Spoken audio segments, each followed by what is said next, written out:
Hi friends, எல்லாருமே எப்படி இருக்கீங்க? இன்றைக்கி நம்ம வீட்டில் பிரேக்ஃபாஸ்ட் பார்த்தீங்கன்னா பாசிப்பயிறு வந்து ஊற வச்சுருந்தேன் தோசைக்காக. அப்படியே தூக்கி ஃப்ரிட்ஜுக்குள்ளே வச்சுட்டேன். ஏன்னா நேற்று வச்ச ரசம் கொஞ்சம் மிச்சம் இருக்குதுன்ற மாதிரி அந்த ரசத்தை முடிச்சிருங்க அப்படின்னு சொல்லிட்டேன். ஆனால் சைட் டிஷ் பார்த்தீங்கன்னா அவங்களுக்கு மனசு நோகாமல் கொடுத்துட்டேன்.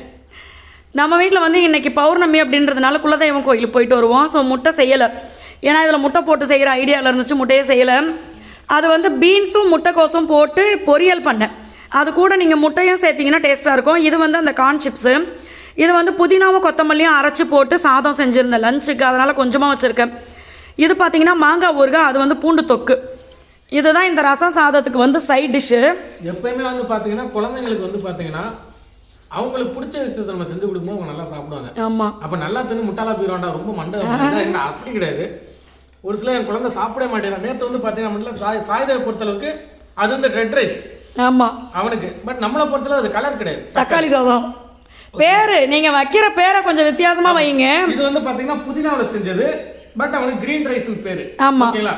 அந்த கலர்ஃபுல்லாக இருக்கும்போது அவன் வந்து கொண்டு போகிற சாப்பாடு வந்து மிச்சம் வைக்காம திருப்பி சாப்பிட்டு வீட்டுக்கு வந்துடுறான். இப்போ இது பார்த்தீங்கன்னா நான் வந்து க்ரீன் ரைஸ் சொல்லியிருக்கேன்னா, அதே மாதிரி ரெட் ரைஸ் நேற்று தக்காளி சாதம் கொடுத்தேன். இன்னொன்று என்னென்னா, அவன் சொல்கிறதே பார்த்தீங்கன்னா லெமன் ரைஸுக்கு பேர் வந்து அதிகப்படியாக எப்படி யூஸ் பண்ணுவான்னா விட்டமின் சி ரைஸ் அப்படி சொல்லுவான். அது ஏமா மஞ்சள் கலரில் இருக்குது, இந்த கேள்விலாம் கேட்பான்.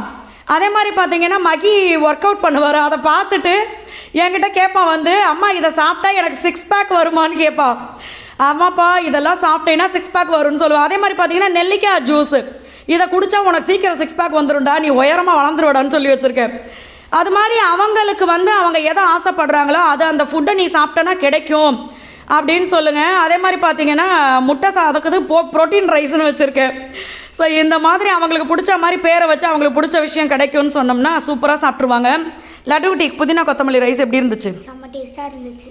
ஆமாம், எங்கள் லட்டுக்குட்டி பார்த்தீங்கன்னா அம்மா அப்பா கிட்ட நல்ல பேர் எடுக்கணும் அப்படின்னு காலையிலேருந்து மாங்குன்னு படிச்சிருக்கு.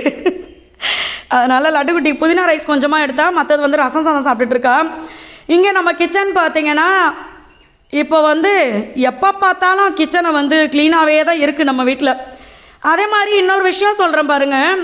இப்போ நம்ம வீட்டில் வந்து இவ்வளோ ஷெல்ஃப் இருக்குது. ஷெல்ஃபு வந்து எனக்கு இது ரொம்ப அதிகம்தான். ஆனால் இதில் பார்த்தீங்கன்னா பொருள் வந்து ரொம்ப கம்மியாக தான் இருக்கும். எதுக்குன்னா எது தேவையோ அதை மட்டும் வச்சுக்கணும். இடம் காலியாக இருக்குது அப்படின்றதுக்காக நம்ம எல்லாத்தையும் வச்சோன்னு வைங்களேன், ஆசைக்கு வச்சுருவோம். ஆனால் அதை தொலைக்கும் போது தான் நம்மளுக்கு தெரியும். அதனால் ரொம்ப கம்மியான பொருள் தேவைக்கு மட்டும்தான் வச்சுருக்கேன். அதனால் கிச்சனும் பார்த்திங்கன்னா எப்போவுமே க்ளீனாகவே இருக்குது.